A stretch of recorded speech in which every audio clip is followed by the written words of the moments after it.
नमस्कार, स्वागतम, वेलकम, अभिनंदन। स्वागत है आपका दोस्तों। क्या हुआ जब अचानक से अयोध्या राम मंदिर में प्रकट हुई शूर्पणखा? क्या शूर्पणखा आज भी जिंदा है? शूर्पणखा के बदले की आग में ही पूरा रामायण हुआ, लेकिन क्या उसका बदला आज भी पूरा नहीं हुआ है? आखिर क्या है इसके पीछे की सच्चाई? मजदूरों ने जो अपनी आंखों देखी बताई, सुनकर आपके पैरों तले जमीन के साथ जाएगी। आज की वीडियो में बड़े रहस्य से पर्दा उठेगा। वीडियो के साथ अंत तक बने रहे। ये घटना है 14 जनवरी 2023 रात्रि 1 बजे की। उस दिन राम मंदिर के गर्भगृह का काम चल रहा था। पूरे दिन मजदूरी करने के पश्चात रात्रि में सभी मजदूर अपने अपने टेंट में विश्राम कर रहे थे, लेकिन तभी उन्हें किसी महिला के रोने की आवाज आने लगी। किसी भी मजदूर को समझ नहीं आ रहा था आखिर मंदिर परिसर के पास से रोने की आवाज किसकी आ रही है। इसके बाद डर कर सभी मजदूर हनुमान चालीसा का पाठ करने लगे, लेकिन उन्हें में से एक मजदूर, जिसका नाम राजेश था, वह हनुमान जी का परम भक्त था। राजेश रोजाना हनुमान मंदिर जाता था और राम मंदिर का निर्माण कार्य शुरू करता था।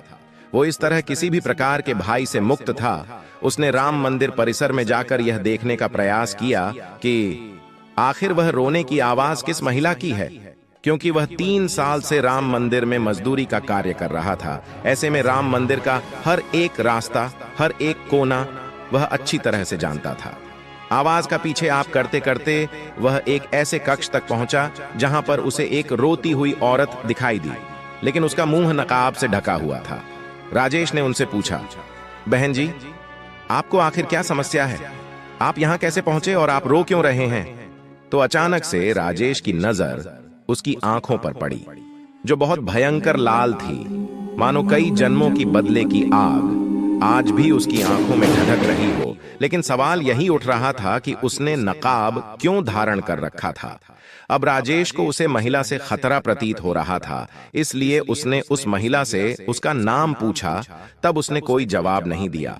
तब राजेश ने अपने हाथ से उसके मुंह से नकाब हटा दिया, लेकिन उस औरत चेहरा देखकर उसके रोंगटे खड़े हो गए, क्योंकि उस औरत का चेहरा बुरी तरह से क्षतिग्रस्त था और उसके नाक कटी हुई थी। कुछ देर के लिए राजेश हैरतअंगेज रह गया। उसे बहुत बड़ा धक्का लगा। उसने अपने कदम पीछे कर लिए और दूसरे कक्ष में चला गया। और कुछ देर बाद जब वह फिर से उस कक्ष में उस महिला को देखने गया, तब वो वहां से गायब हो चुकी थी। इसके बाद राजेश हक्का बक्का रह गया। वह पुनः मजदूरों के टेंट में पहुंचा और सभी को सच्चाई बताई तो सब डर के मारे कांप रहे थे।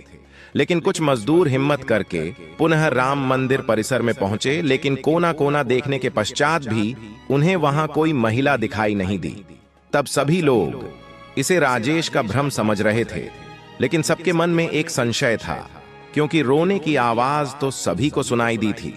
रामायण में सभी राक्षसों का वध हुआ था, लेकिन शूर्पणखा का वध नहीं हुआ था। रावण के मर जाने के बाद वह अपने पति के साथ शुक्राचार्य के पास गई और जंगल में उनके आश्रम में रहने लगी।